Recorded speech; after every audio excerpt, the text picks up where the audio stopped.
ओम ब्रह्म सत्यम। तो विषय है बंधन और मोक्ष। हम में से बहुतों के मन में ये बात आती होगी कि जीवन में बंधन क्या है और ये मोक्ष क्या होता है। हमने ये शब्द सुन रखा है कि मोक्ष प्राप्ति के लिए मनुष्य जन्म मिला है, परंतु जानते नहीं कि मोक्ष क्या होता है और मोक्ष चाहिए क्यों।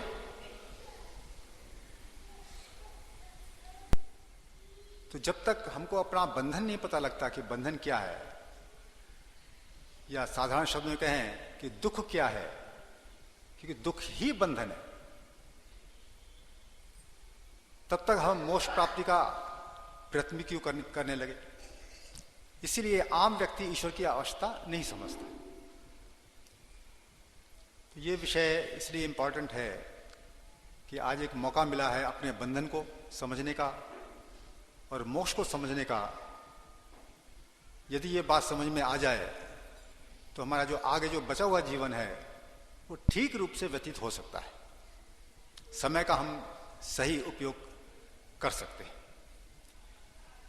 इसलिए इस विषय को समझने के लिए गुरुदेव का जो ये ग्रंथ है समता विलास, इसके 2 वचन मैं आपके सामने पढ़ रहा हूं। पहला वचन है वो समझा रहा है कि बंधन क्या है, दूसरा वचन है वो समझा रहा है कि मोक्ष क्या है। फिर इसको समझने के लिए फिर एक्सप्लेन किया जाएगा। पहला वचन है, ये चैप्टर है सार निर्णय जीवन, उसका वचन नंबर 14 और 15 है। तमाम शरीर कर्म स्वरूप है।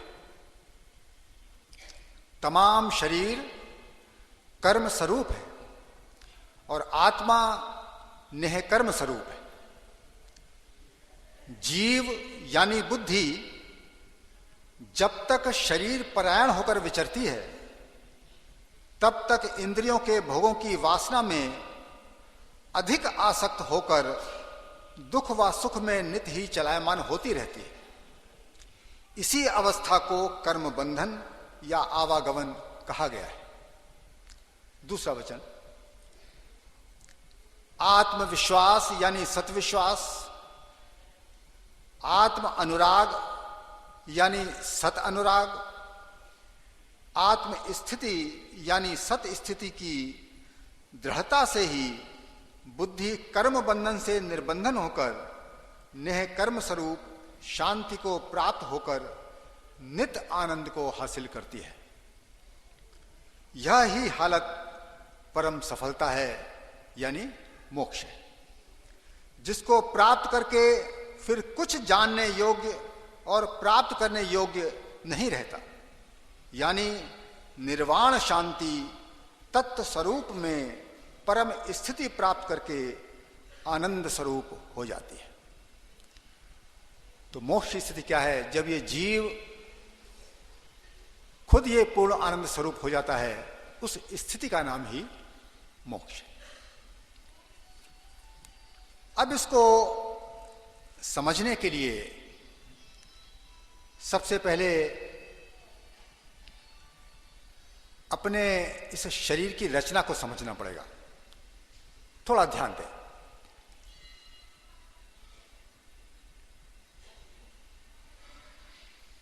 मेरा जीवन किस प्रकार चलता है जरा देखें, उससे ये बात समझ में आ जाएगी।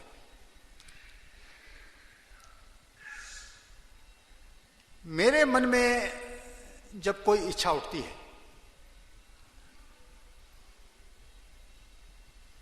तो उस इच्छा की पूर्ति के लिए मैं अपने शरीर का इस्तेमाल करता हूं। इस शरीर में मैं जानता हूं 5 कर्म इंद्रियां हैं और 5 ज्ञान इंद्रियां हैं। कर्म इंद्रियां कौन सी हैं? इसमें से कि जैसे हाथ पैर है, मुंह से बोलते हैं, हाथ पैर से कर्म करते हैं, ये कर्म इंद्रियां हैं। और ज्ञान इंद्रियां कौन सी है?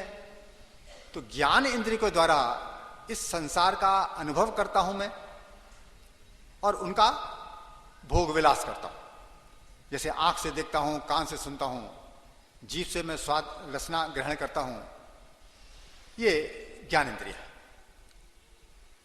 तो मान लिया मेरे मन में एक इच्छा उठती है, मैंने आज हलवा खाना है, एक इच्छा उठ गई। अब हलवा खाने की इच्छा है तो उसके लिए सूजी भी चाहिए, घी भी चाहिए, सब पदार्थ चाहिए। तो सबसे पहले आप मार्केट जाते हो और उन पदार्थों को खरीद कर लाते हो, अर्थात अपनी कर्म इंद्रियों का पहले आप उपयोग करते हो। जब हलवा तैयार हो जाता है तब उसका आप स्वाद ग्रहण करते हो, खाते हो उसको। अब हलवा आपके मन के अनुकूल बना या नहीं बना, दोनों स्थितियां हो सकती हैं। यदि मन के अनुकूल बन गया तब आप खुश होते हो, और मन के प्रतिकूल बन गया तब आपको बेचैनी होती है कि इतनी मेहनत भी की और ये खाने का मजा नहीं आया। तो विचार करने की बात यह है कि जो हलवा है उसको मेरी जीभया ग्रहण कर रही है, और जीभया के ग्रहण करने से मन की जो इच्छा है वो पूर्ण हो रही है या पूरी नहीं हो पा रही। तो मन की इच्छा जब पूर्ण हो रही है तब मुझको सुख अनुभव हो रहा है, मन की इच्छा पूर्ण नहीं हो पा रही है तब मुझको दुख का अनुभव हो रहा है। तो यहां विचार करने की जरूरत है कि फिर मैं कौन हूं। तो मैं वही तो हूं ना जिस पर सुख का असर हो रहा है और जिस पर दुख का असर हो रहा है। तो सबसे पहले यहां विचार यह करें कि मुझको बेचैन किसने किया था। मैं तो चैन से बैठा हुआ था, आराम की स्थिति थी, मुझको बेचैन किसने किया। मैं बेचैन हुआ सबसे पहले मन के अंदर जो हलवा खाने की इच्छा पैदा हुई, उस इच्छा ने मुझको बेचैन किया। उस बेचैनी को दूर करने के लिए मैंने उपाय सोचा कि इस हलवे को तैयार करके ग्रहण करना चाहिए। उसके लिए मैंने शरीर का इस्तेमाल किया, कर्म इंद्रियों का इस्तेमाल किया, बाजार से सामान लाया, घर में तैयार करवाया उसको, और फिर अपनी मैंने ज्ञान इंद्रियों का उपयोग करके उसका स्वाद ग्रहण किया। और मन की इच्छा यदि पूरी हो गई तो मुझको चैन मिला, यदि नहीं पूरी हुई तो मुझको बेचैनी मिली। तो सत्पुरुष कहते हैं कि तू वही है जो मन के अंदर इच्छा उठने से बेचैन हुआ था, तू वही है जो मन की इच्छा पूरी करने के बाद तू फिर चैन में आ गया। लेकिन वो एक दूसरी बात कहते हैं, वो कहते हैं कि मन ऐसी वस्तु है तेरे साथ लगी हुई जिसमें निरंतर कोई ना कोई इच्छा उठती ही रहती है। ऐसा एक पल भी नहीं बीतता तेरे मन में कोई इच्छा की तरंग, संकल्प विकल्प ना उठे, ऐसा हो ही नहीं सकता। तो इसका मतलब ये हुआ कि मन की जितनी भी गति है वो मुझको बेचैन करती है। मन की जितनी भी गति है, जितनी भी सोच है, वो मुझको बेचैन करती है। तो ये जो मैं हूं, इसको ही इस वचन में कहा गया जीव यानी बुद्धि। जीव यानी बुद्धि जब तक शरीर परायण होकर विचरती है, यानी शारीरिक जीवन ही व्यतीत करती है, तब तक इंद्रियों के भोगों की वासना में अधिक आसक्त होकर दुख व सुख में नित्य ही चलायमान होती रहती है, यानी चंचल होती रहती है, बेचैन होती रहती है। इसी अवस्था को कर्म बंधन या आवागमन कहा गया है। तो निरंतर मेरा बेचैनी में बने रहना, इसी को शास्त्र बंधन कह रहे हैं।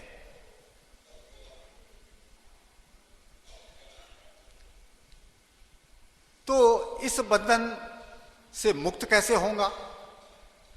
संसार में तो कोई रास्ता ही नहीं है। संसार में तो हम सब जानते हैं कि संसार में तो एक ही काम होता है कि मन में जो तेरी इच्छा हो, जो तमन्ना हो, तू अपने सामर्थ्य के अनुसार कोशिश कर और कोशिश करके उसकी इच्छा को पूरी कर ले। इसके अलावा क्या करते हो संसार में? सबका ये 1 पॉइंट प्रोग्राम है कि मन की इच्छा को पूर्ण करने के लिए पुरुषार्थ करना, और मनुष्य का संसार में कोई काम नहीं। इतना ही हम जानते हैं। लेकिन हम ये भी जानते हैं कि आज तक मेरे जीवन में वो दिन नहीं आया कि मन के अंदर इच्छा का उठना बंद हो गया हो और मैं संतुष्ट हो गया हूं। वो आया ही नहीं। तो इसीलिए इसको बंधन कहा गया। तो फिर मोक्ष क्या है? फिर इस बंधन से मुक्ति कैसे होगी मेरी? तो उसके लिए सत्पुरुष दूसरी बात सिखाते हैं आपको। वो कहते हैं अभी तो तू आधी बात समझा है, अभी तू पूरी बात समझ ले। इस शरीर के अंदर इसका मतलब तू मौजूद है, तेरा मन भी मौजूद है। इस शरीर के अंदर तेरी ज्ञान इंद्रिया भी मौजूद है, तेरी कर्म इंद्रिया भी मौजूद है। लेकिन तू एक चीज भूला हुआ है। अरे तेरे इस शरीर में जान भी मौजूद है या नहीं है? उस जान पे तेरा कोई कमांड चलता है, तेरा कोई कंट्रोल है? तब मैं सोचता हूं बात तो ठीक है, इस शरीर में जान तो है, और जब तक उसके कारण मेरी श्वास चल रही है, उसके कारण जब तक शरीर जीवित है, तभी तक तो मैं अपनी इंद्रियों का इस्तेमाल कर रहा हूं, अपनी मन की डिजायर को पूरी करने की कोशिश कर रहा हूं। यदि वो जीवन सत्ता इस शरीर का त्याग कर दे तो मैं तो कुछ भी करने में समर्थ नहीं। लेकिन बात इतनी ही नहीं है। सत्पुरुष दूसरी बात कह रहे हैं, जो दूसरे वचन हमने सुना। वो कहते हैं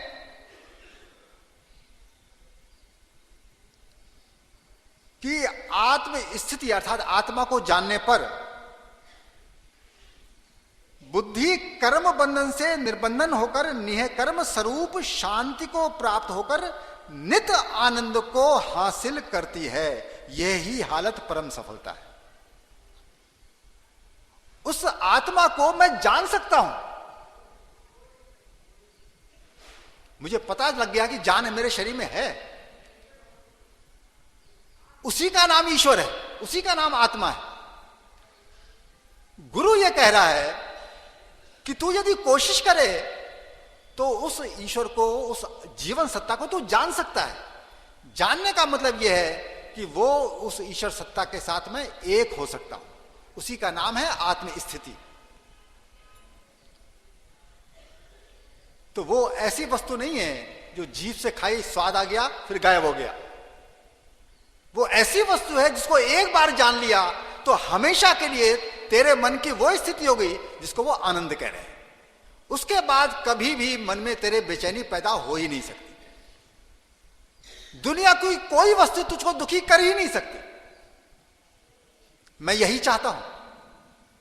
हजारों वस्तुएं मैं भोग चुका, हजारों कर्म मैं कर चुका, लेकिन मेरे मन की बेचैनी आज तक खत्म नहीं हुई। यह मेरे जीवन की वास्तविकता है, इसको मैं जानता हूं।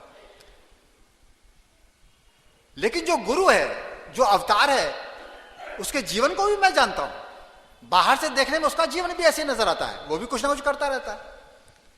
लेकिन मेरी स्थिति में उसकी स्थिति में जमीन आसमान का अंतर है। सब कुछ करके भी मैं बेचैन हूं, वो सब कुछ करके भी हमेशा चैन में रहता है। एक सेकंड के लिए भी, एक लम्हा के लिए भी उसके मन में बेचैनी संभव है ही नहीं। और मैं भी यही चाहता हूं। तो उसके पास ये क्या चीज मिल गई? उसको एक चीज मिल गई। मैं अपने मन की गति को जानता हूं। मेरे मन में कोई संकल्प उठता है, विचार उठता है, मैं तुरंत जान जाता हूं मेरे मन में क्या विचार उठ रहा है। ईश्वर का मुझे कुछ पता ही नहीं है। लेकिन उस गुरु को, उस अवतार को हर पल, हर स्थिति में अंतर्यामी ईश्वर का बोध है, ज्ञान है उसको। वो उसी में स्थित है। मैं हर पल जब तक होश में हूं अपने मन में स्थित हूं। लेकिन जो गुरु है वो हर पल ईश्वर में स्थित है, जो आनंद रूप है। तो तेरा मन बेचैनी का सागर है और ईश्वर आनंद का सागर है, ये दोनों में डिफरेंस है। अब तू डिसाइड कर ले, तूने मन की ओर जाना है तो दुर्गति होनी है, और ईश्वर की तरफ जाना है तो तेरी सदगति होनी है। जैसे जैसे ईश्वर भक्ति तेरे अंदर बढ़ेगी, आनंद की बाढ़ आएगी, शांति बढ़ती रहेगी, मन की बेचैनी से तेरा छुटकारा बढ़ता रहेगा। और जितना जितना तू मन की तरफ चलेगा, अर्थात मन के कारण इंद्रियां, शरीर, संसार की तरफ चलेगा, उतनी तेरे मन के अंदर बेचैनी बढ़ती रहेगी, तेरा दुख बढ़ जाएगा। तो इसीलिए मन के नीचे का जो जीवन है इसको बंधन कहते हैं, मन के ऊपर का जो जीवन है उसको मोक्ष कहते हैं। अब तो यदि संसार में संसारियों की बातें सीखता है, यूनिवर्सिटी के प्रोफेसर जो तुझको पढ़ाते हैं, तेरे माता पिता जो तुझको पढ़ाते हैं, तेरे सगे संबंधी जो तुझको पढ़ाते हैं, वो तो बंधन का मार्ग पढ़ाते हैं, तुझको बंधन में फंसा देते हैं। किसी घर में माता पिता का बेटा हो और बचपन से वो पूर्व जन्म के संस्कार लेके पैदा हुआ हो, ईश्वर भक्ति के संस्कार हो, वो तो माता पिता से यही कहता है, मां क्यों मुझको शादी के बंधन में बांध रही हो, क्या करूंगा मैं शादी करके। मां कही, नहीं बेटा, संसार में इसके बिना गुजारा नहीं होता। उसका दिल करता है मैं ईश्वर को याद करूं, लेकिन मां उस चीज को नहीं समझती, वो संसारी है। वो तो यही कहेगी बेटा शादी कर ले, उसको पता है बहू आएगी मेरी सेवा करेगी, भले ही सारे जिंदगी उसके जूते मारती रहे बहू आकर, आशा तो यही करेगी वो मेरी सेवा करेगी। इसी स्वार्थ में वो बेटे को भी बांध देती है। शादी करने में कोई हर्ज नहीं है, लेकिन जिसको जरूरत नहीं है वो शादी क्यों करे, सवाल तो ये है। जिसको जरूरत नहीं है वो शादी क्यों करे, जिसको इस बात की समझ है कि बंधन क्या है, मोक्ष क्या है। हालांकि शादी करना ना करना ये भी आपके हाथ में नहीं है, ये तेरा प्रारब्ध डिसाइड करता है कि शादी तेरी होगी भी या नहीं होगी। इच्छा करके भी कई बार शादी नहीं होती। लेकिन बात बंधन और मोक्ष की है। तो मन के नीचे का जितना भी व्यापार है, मन के नीचे की जितनी भी क्रिया है, ये सारा का सारा जीव का यानी मेरा बंधन है। इस बात का होश मुझे होना चाहिए, और इस बात का होश दिलाने के लिए ही प्रभु गुरु रूप में संसार में अवतरित होते हैं, क्योंकि वो जानते हैं कि वासना कितने बड़े दुख का कारण है। तो इस इच्छा के बंधन से, इस वासना के बंधन से, या यूं कहें कि मन के बंधन से मुक्त करने के लिए वो गुरु रूप में सामने आते हैं। फिर ये समझाते हैं कि सतगुरु तो अंतर में पल पल करे पुकार, तू आज्ञाकारी होय के घटका पाट उघार। कि गुरु जो तेरे सामने शरीर रूप में खड़ा हुआ है, वास्तव में ये तेरा गुरु नहीं है। महाराज जी खुद कहा करते, प्रेमी जब रात को सत्संग कभी होता था, जब सत्संग खत्म होने के बाद रात हो जाती थी, तो महाराज जी जब बैठे होते थे, जो क्लोज उनके प्रेमी होते थे, वो महाराज जी के पैर फैला दिया करते थे, तो प्रेमी उनके पैर दबाया करते थे। कोई कंधा दबाता था उनको, तो महाराज जी उनसे कहते थे, प्रेमी ये खल्लड़ तेरा गुरु नहीं है। इसको खल्लड़ कहते थे वो, ये खल्लड़ तेरा गुरु नहीं है। जिस दिन तू साधना करके अंदर कुछ अनुभव करेगा, तब तुझको पता लगेगा कि मैंने गुरु को समझा क्या था और गुरु निकला क्या। असली गुरु तो अंतर्यामी है, वो बाहर प्रकट होकर यही समझाने आया है कि मैं तेरे अंदर हूं। इसीलिए तो महर्षि रमण कह रहे हैं कि गुरु केवल एक है और वो परमेश्वर है। तो गुरु ही आपको समझा सकता है कि मोक्ष क्या है, और दुनिया की कोई ताकत नहीं समझा सकती। गुरु ही आपको समझा सकता है कि तेरा का तेरा जितना भी ये सांसारिक जीवन है, ये 100% बंधन ही है। इसीलिए जितना भी ये बंधन कर्म है, जिसको रजोगुण कहते हैं, गीता ने साफ निर्णय कर दिया कि रजसः तु फलम दुखम, कि रजोगुण का जो परिणाम है वो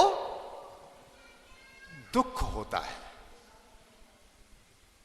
तो जितना भी हमारा सांसारिक कर्म है जो वासना से प्रेरित है, उस वासना की पूर्ति के लिए जितना भी कर्म है ये दुख का कारण है।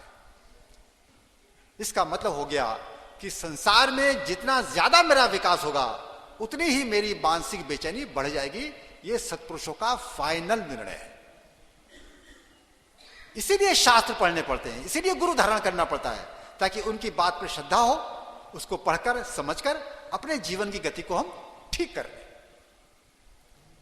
वैदिक काल देखिए कितना पुराना हो गया।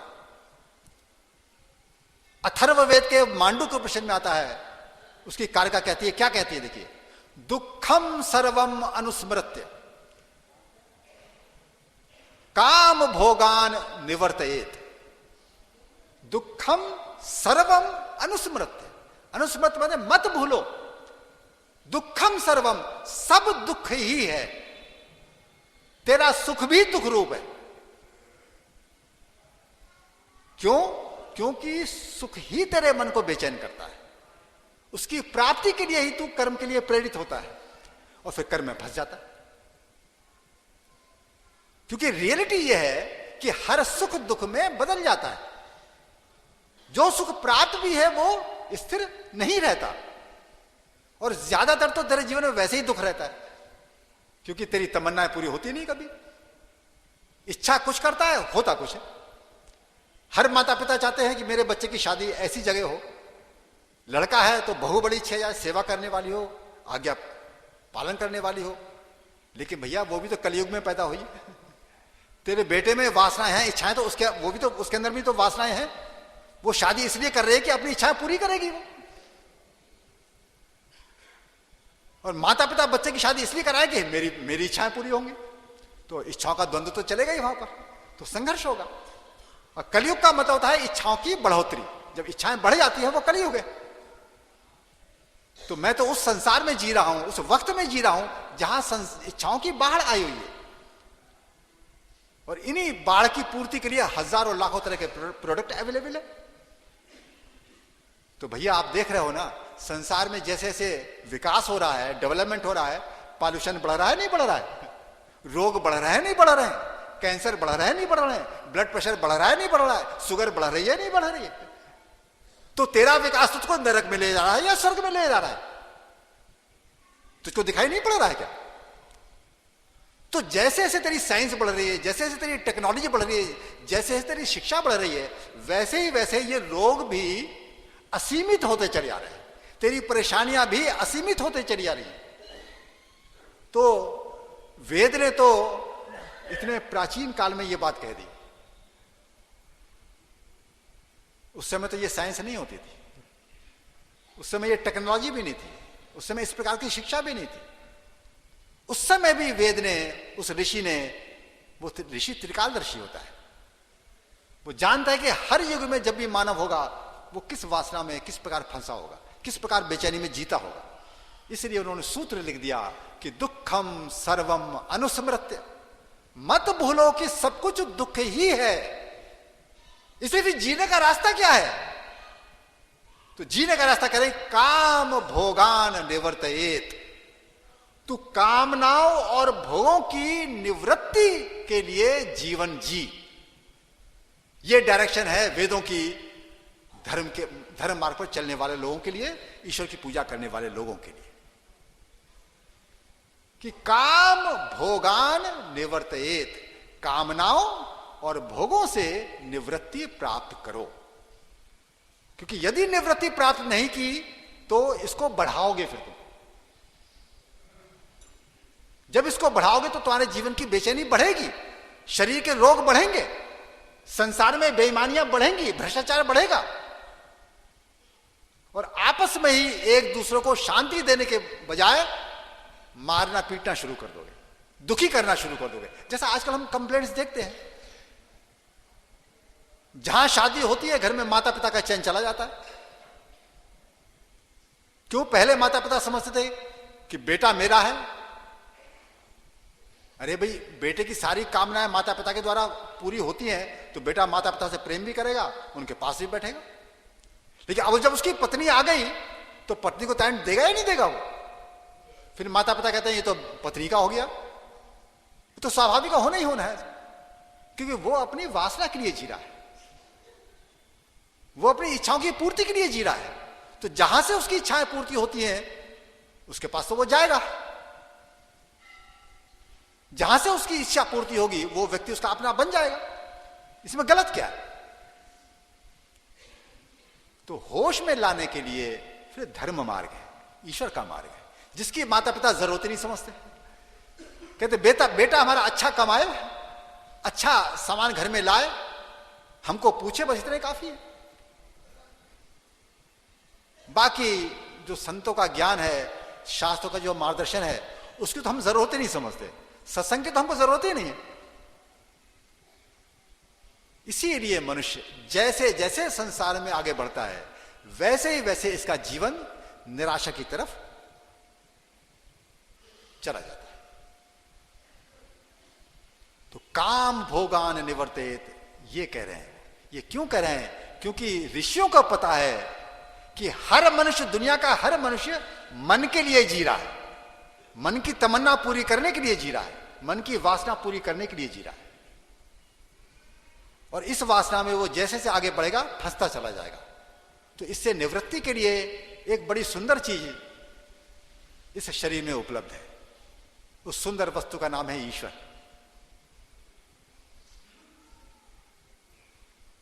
वो ईश्वर निरंतर मेरे संग है, उसी प्रकार संग है जिस प्रकार निरंतर मुझको पता है कि मन मेरे संग है। शरीर की मौत हो भी जाए लेकिन मन मेरे संग ही रहता है। मौत के बाद भी मन मेरे संग रहता है। और एक दूसरी वस्तु भी मेरे संग रहती है जिसको ईश्वर कहते हैं, ईश्वर भी मेरे संग रहता है। ये दोनों ही चीजें मुझसे नहीं छूटती। लेकिन नया शरीर जब मिलता है तो वही मन फिर उसमें एक्टिव हो जाता है। शरीर उस वक्त भी मौजूद है, ईश्वर उस वक्त भी मौजूद है। तो कहते हैं मनुष्य जन्म जब मिलता है, इस जन्म में तेरे लिए एक मौका है कि तू इस मन की गति को समझ ले। इसको केवल गुरु समझा सकता है, केवल अवतार समझा सकता है, और उसका शास्त्र समझा सकता है, उसका ज्ञान समझा सकता है। तो इसलिए गुरु के जीवन पे तू ध्यान दे बारीकी से, कैसे उसने जीवन व्यतीत किया। दुनिया के बड़े से बड़े दुख उनके पास हैं मौजूद। महाराज जी के पास क्या था? कुछ भी तो नहीं था। बड़े से बड़े दुख मौजूद होने के बाद भी उनके मन में लेश मात्र भी दुख की दखल नहीं है। वो परम चैन में है। देखिए एक घटना एग्जाम्पल के लिए जरा विचार करके देख लें। जब पाकिस्तान का हिंदुस्तान का पार्टीशन हुआ, महाराज जी उस समय पाकिस्तान में थे, गंगोटिया में। अब पार्टीशन में क्या कत्ले आम हुआ सबको मालूम है। महाराज जी के शिष्य भी थे, महाराज जी का नया नया आश्रम भी बना था वहां पर। लेकिन जब पार्टीशन हुआ सब कुछ सबको छोड़ छाड़ के आना पड़ा। कितने प्रेमी मारे गए, कितने बच्चे इनके जला दिए गए, कितनी विधवाएं हो गई, धन तो लूटी लिया गया उनका, वस्तु भी सब छोड़ के आना पड़ा। जब आए यहाँ पर बलदेव नगर कैंप जो अम्बाला के पास था, वहां जब गवर्नमेंट ने व्यवस्था की थी रिफ्यूजियों के रहने की, वहां जब प्रेमी बैठे हुए थे तब पता लगा महाराज जी भी आए हुए हैं। महाराज जी जब बलदेव नगर पहुंचे तो प्रेमी घेर के बैठ गए उनको। सब प्रेमी एक एक करके दुखड़ा रो रहे हैं, महाराज जी को सुना रहे हैं कि महाराज जी अपने थे उनके। सारी बात सुनने के बाद एक बात कह रहे हैं महाराज जी, प्रेमी धैर्य रखो, सरकार सबके लिए व्यवस्था कर रही है, सब धीरे धीरे सहन करो, सब ठीक हो जाएगा। वो धैर्य दे रहे हैं। और एक बात वो साथ कह रहे हैं, प्रेमी सब राज इनको रोशन है, अर्थात हर चीज का भेद इनको पहले से पता है। सब राज इनको रोशन है, परंतु चारा कुछ नहीं, लेकिन इसका इलाज कोई भी नहीं है।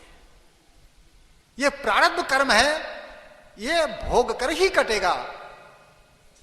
ये वक्त जो बुरा आया है ये भी रहेगा, लेकिन जब प्रारब्ध का चक्र घूमेगा ये चला जाएगा, फिर अच्छे दिन आ जाएंगे। सारे प्रेमी बेचैन हैं, लेकिन एक चीज वो नहीं देख रहे, एक चीज उनको फिर भी दिखाई नहीं पड़ रही।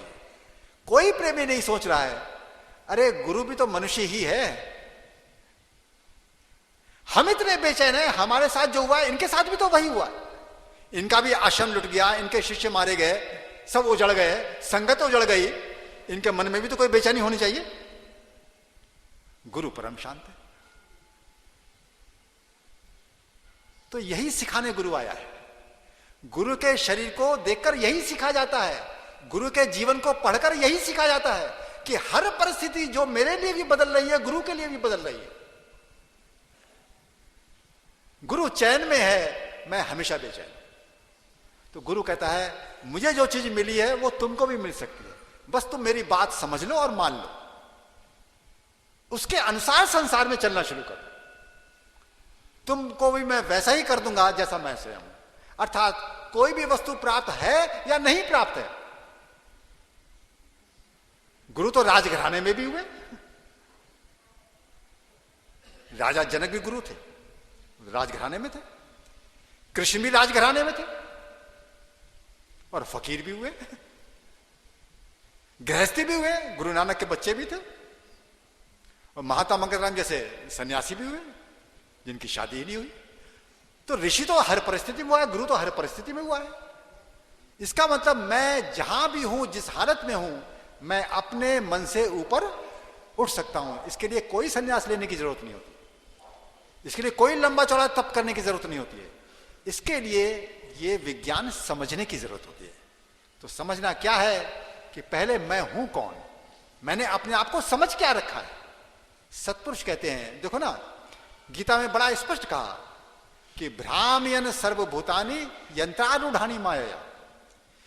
अब जो क्या कह रही है गीता कि इस यंत्र रूपी शरीर में स्थित प्राणियों को, मैं कौन हूं? प्राणी, जिसको महाराज जी जीव यानी बुद्धि कह रहे हैं।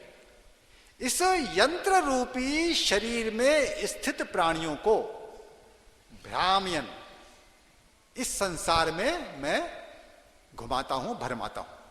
कैसे भरमाता हूं? अपनी माया से। माया क्या है? तेरा जो प्रारब्ध है यही तेरी माया है। पूर्व जन्म में जो कर्म करके आया है, जिनका फल तूने नहीं भोगा है, उसका एक पैकेज इस जन्म में तुझको कर्म करने के लिए और भोगने के लिए मिलता है, सुख और दुख के रूप में। इसका मतलब पूरा जन्म तू पराधीन है, तू बंधन में है, लेकिन समझ ये रहा है कि मैं स्वतंत्र हूं। इसलिए तेरी मनचाही चीज संसार में नहीं होती। जो प्रभु चाहता है वो होता है। इसीलिए वाणी कह रही है कि जैसी भावी त्यों चलाए, अटल हुक्म जानो प्रभु राय। जैसा तेरा प्रारब्ध है वैसा प्रभु तेरे शरीर को चलाएगा। तेरी मनमर्जी से तेरा नहीं चलेगा संसार। इसीलिए सब चाहते हैं मेरे बच्चों की अच्छी शादी हो, लेकिन सब चाहते हैं कि जैसा आना होता है पत्नी, जैसा पति आना होता है वैसा आता है। अच्छा तो सभी चाहते हैं, क्या अच्छा होता है सबके साथ? ज्यादातर लोग शादी करने के बाद परेशान होते हैं, ज्यादातर लोग।